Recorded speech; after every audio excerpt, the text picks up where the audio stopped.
Okay, I'm gonna start off with the first part of the demo for the throwing the teapot, okay? There's 3 parts that you throw on the wheel, and then the next day you can trim them and make the attachments, and then at that point make the handle. So it's a definitely at least a 2-day process if you're fast at throwing, but for you guys, you probably will throw 1 piece in a period and then on from there. I have about 35 minutes, so I think I can do it. Okay, your vessel, you're gonna use a little more clay than you're comfortable with, right? Push yourself a little bit, and so you might take a couple of attempts, but just watch right now, Abdallah, just watch this demo, okay? So you don't have to, okay? All right. So when you're centering a little bit more clay than you're used to, it's a little, you gotta really engage your core, your back muscles, right?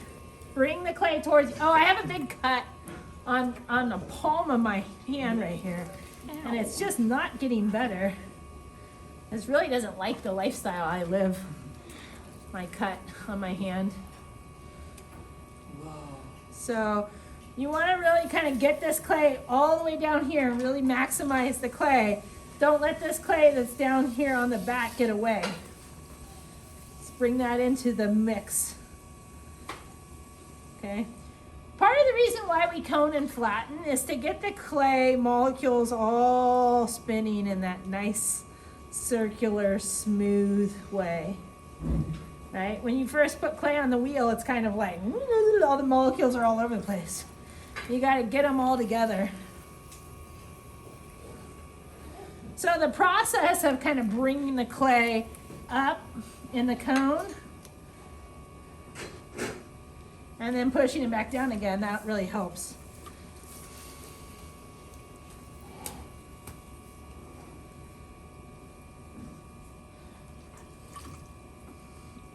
And you can normally tell that by about the second time you cone. You can see how much more centered the clay is, right? Especially as you flatten it, because the clay has, the molecules have all kind of conformed over. Now, if you have a little bit of clay on the side down here, don't worry about that stuff, okay? If your bat is tight, another good trick is, if you take your non-dominant hand right into it and just kind of lean against it, squeeze a little water, you can lean against the clay, and I kind of keep my hand on the top, and that really helps to perfect it, okay? All right, so I'm gonna make the vessel first, and the vessel can be any size. I'm not gonna require a size for your wheel thrown pieces, but try to push yourself, okay? So when I open this up, I'm essentially making a cylinder that I'm gonna give some shape to. So you should have an idea in your mind of what kind of shape you're gonna go for. Okay, but one thing to remember as you're making this vessel is that this is going to become a lidded piece. So you have to bring the edges, you have to keep them in far enough so that you can make a lid for the top of it, okay? So as you're drilling down, don't forget to stop and check the thickness. So you want to make sure you have a 1/2 inch of clay, good 1/2 inch of clay, okay? So that's good 1/2 inch. All right, so once you've drilled down, you got your 1/2 inch of clay, then you can establish the flat floor on the bottom, okay? So I'm gonna support with my outside hand, and I'm gonna pull this back. And then it's kind of hard to see. Let me see if I can pop this off and show you guys. When you're making the flat floor, you see how there's kind of like you first dig back and then you lift the lid. Does that make sense? So that's kind of what you're going for. First you dig back the flat and then you lift up the lid. So there's the flat, there's the flat, and now I've got to support with my left hand and I can pull the wall open. Okay, so always this support hand's pushing pretty firmly against the side. Okay, so now I can take my sponge and compress the inside. Now this is gonna be a pretty big teapot vessel because you told me to make a giant vessel for the tea party.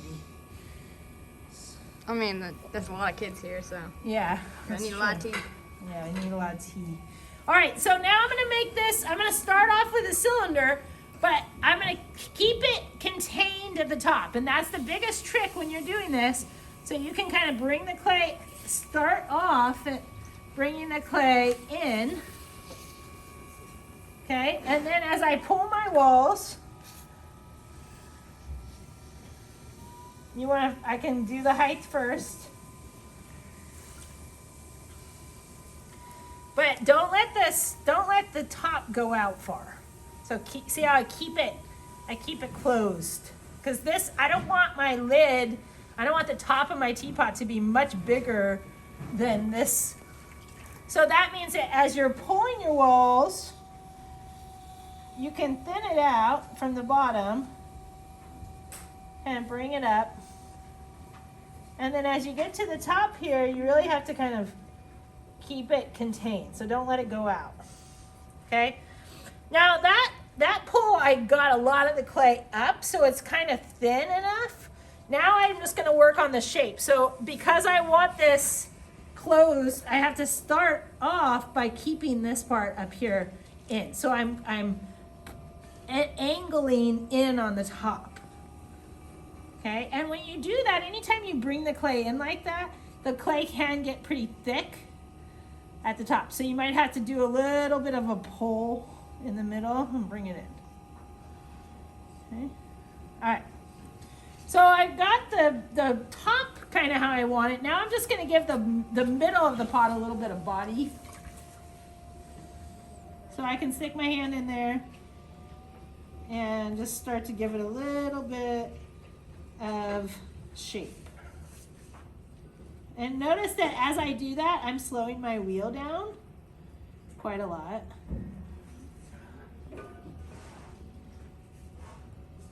And when I slow my wheel down, I'm also slowing my hands down. Okay, so I can give it a little bit of the body of the teapot. I like to use my rib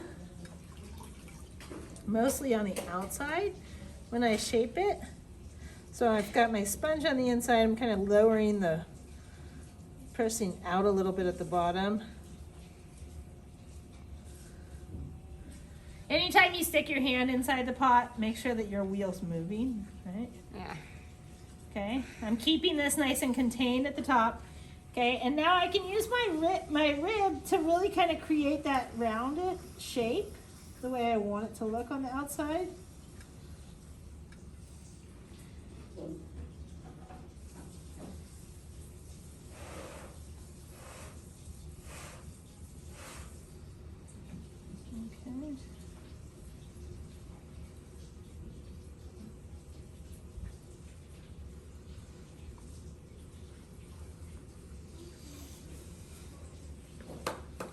Okay, so at this point, I like the size of the belly and the thinness of the clay, but I still need to work on the top a little bit and bring it back in a little bit.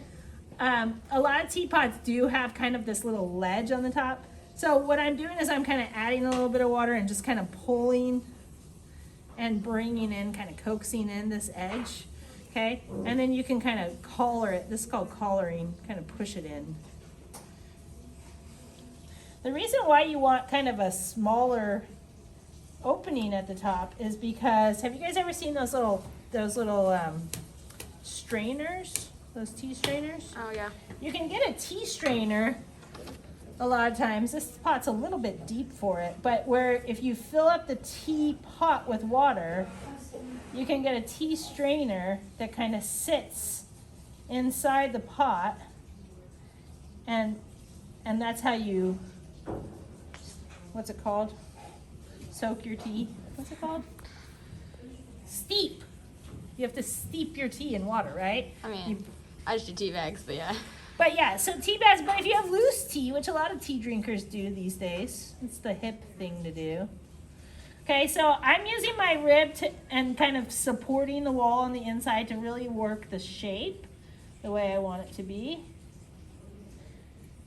It's got a little bit of a wobble in the body, but that's okay. the wobble in the body, nobody ever sees that. So if you're stretching out your piece, it's got a little wobble in the body, don't worry too much about that. Okay? All right. Now, this is a little tall for my liking, this part right here. So I'm going to cut it down. I want there to be a little bit of a lip at the top, but not a tall lip, okay? So I'm going to bring it down to about like that. So now, this is the fun part. So if this is the shape I want for my teapot,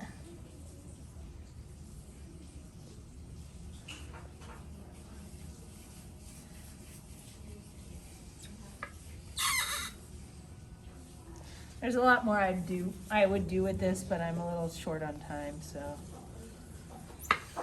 we'll call it good like that. Okay, I have extra clay down here. This stuff's gonna get cut, right? I don't need to cut that yet, but what I need to do is measure this. And this is the most important part of making a lidded vessel. So you need to use a pair of calipers, and there's a couple of different versions. I like this metal one. There's a red one back there that's called like a lid master. It's fine.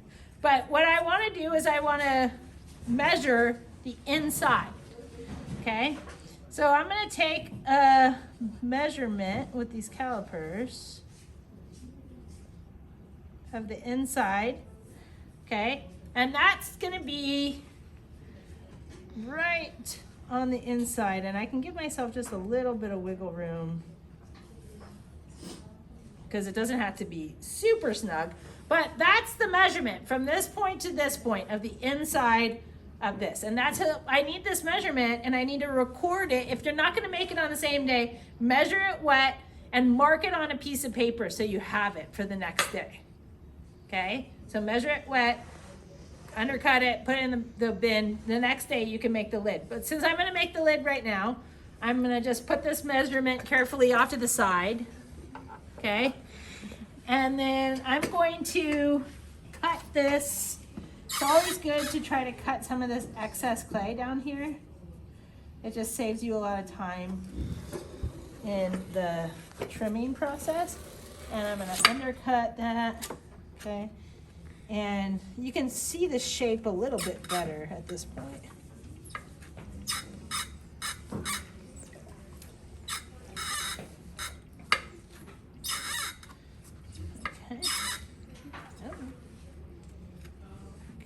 Okay, now I'm gonna pop this bat off. Hopefully I can get it off without it causing too much problems.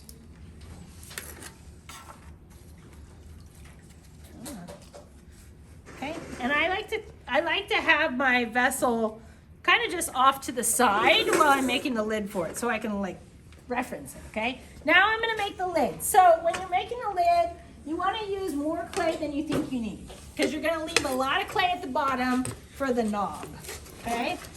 Now this is the same concept for any lidded vessel, no matter how big or small you make it. For the teapot, we're just making a smaller opening, right? Okay, so I'm going to bring some clay. I'm going to put this little chunk of clay on center. This is going to be my lid clay. Now, obviously, this is going to be way more clay than I need for my lid, but I want to leave a good chunk of it on the bottom, and that's going to turn into my knob, which I'll show you guys that you actually trim the knob. Okay, so center your clay. You don't have to be super particular about the clay on the bottom, because all that's going to be extra.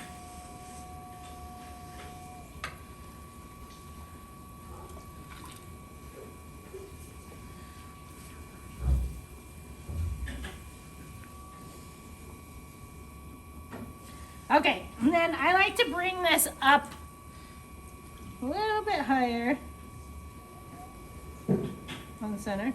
Okay, now I'm going to open this up in two places. So I'm going to start by opening it up in the middle, okay, and I'm going to bring that back a little bit. And then I'm going to open it up on the outside. So you kind of get yourself a little edge. See how I did this? And you kind of push down. And voila, you have an upside down lid. Okay, now what I have to do is make sure that this part is the same size as that part. So if you can imagine,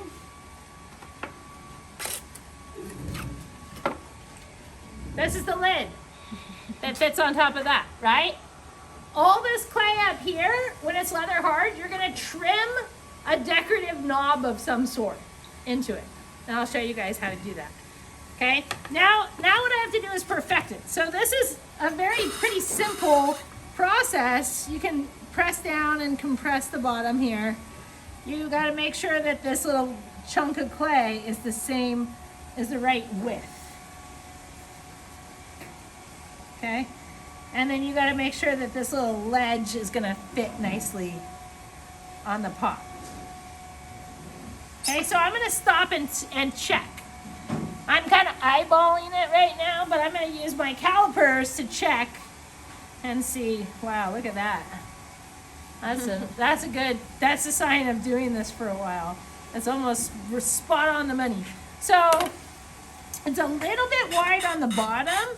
So if you can just take your thumb or something and just kind of bring it in so that it doesn't get caught up on the pot at the bottom. Okay, and then this part of the lid is going to kind of come down around the edge of here. Okay, so this is the way that it's going to work. And what I like to do before I undercut it, once I get the size about right, is I just like to wet fit it without actually attaching, like letting it sit down on it. This is why I like to have this with me. So I take it and I lower it down inside, and I just kind of imagine how it's going to sit and whether this part is going to fit along the top of that. And you can always make some adjustments when you're trimming it, but that's what I like to do beforehand. And then finish it up, just go through, and I kind of knocked into the side a little bit when I was doing that. So just go back through and kind of clean it up a little bit. But you want to have this taller part of the inside so that when you pour your tea, it kind of holds the lid on, doesn't fall off, okay? Once your lid's done, then you undercut that.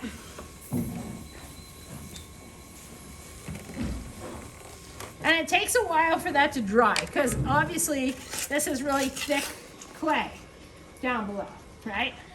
If you wanted to, you could trim off with a knife some of that excess clay, but so that's the lid, okay? Now the last part to the teapot is the spout that you throw.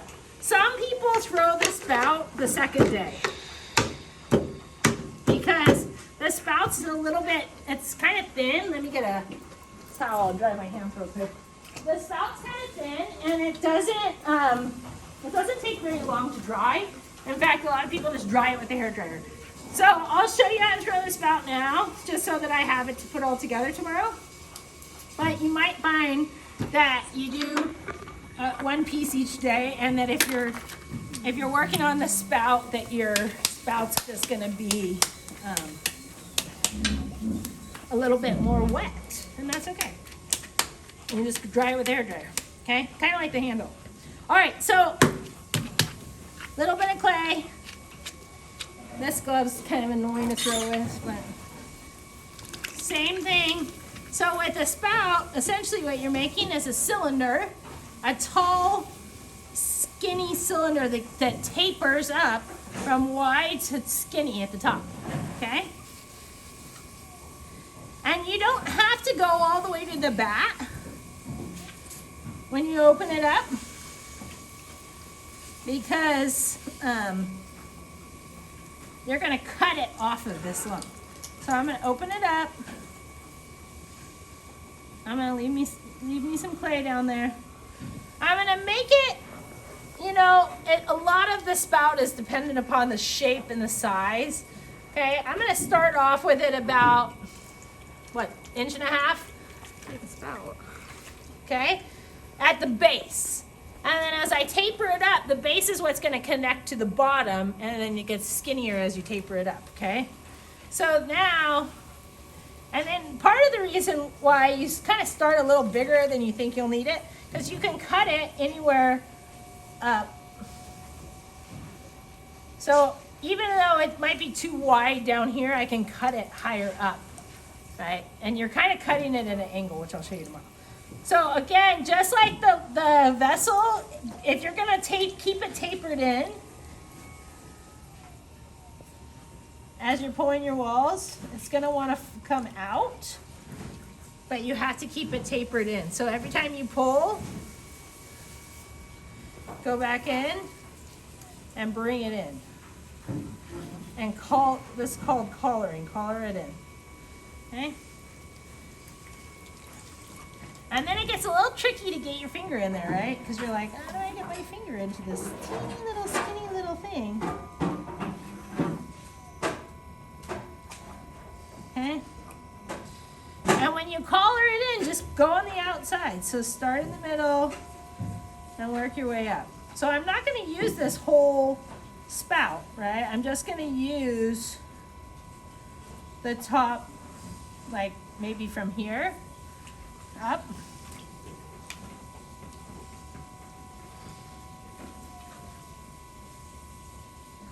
But you do want the top of the spout to be kind of skinny.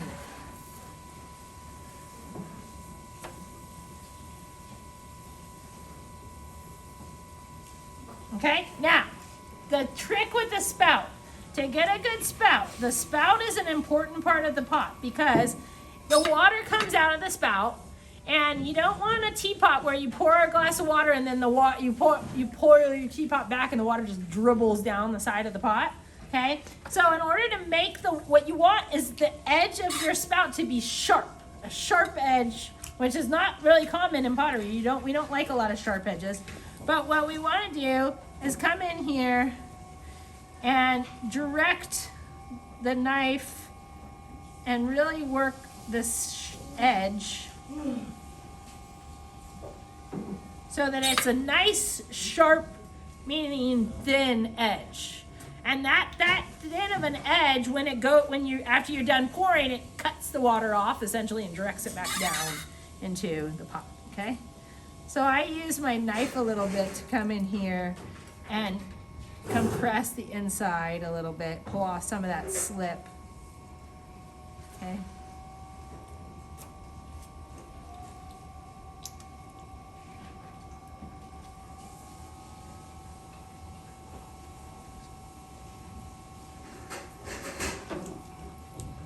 Okay, that's pretty good. I like that spout. Now, obviously you're not gonna use this whole spout on the side of that, right? I'm gonna cut it at some point and then I'm gonna show you how to attach it. You gotta actually cut it at an angle when you attach it, okay? So I don't undercut the spout. I leave it as is until I'm ready to cut it. And if you do happen to throw it on one day and you're not gonna trim it, you might want to be careful about draping a bag over it so it doesn't dry too much because the spouts are kind of thin. Okay, so lid, spout, vessel. Tomorrow I'm going to put them all together and add a handle to it. Sound good?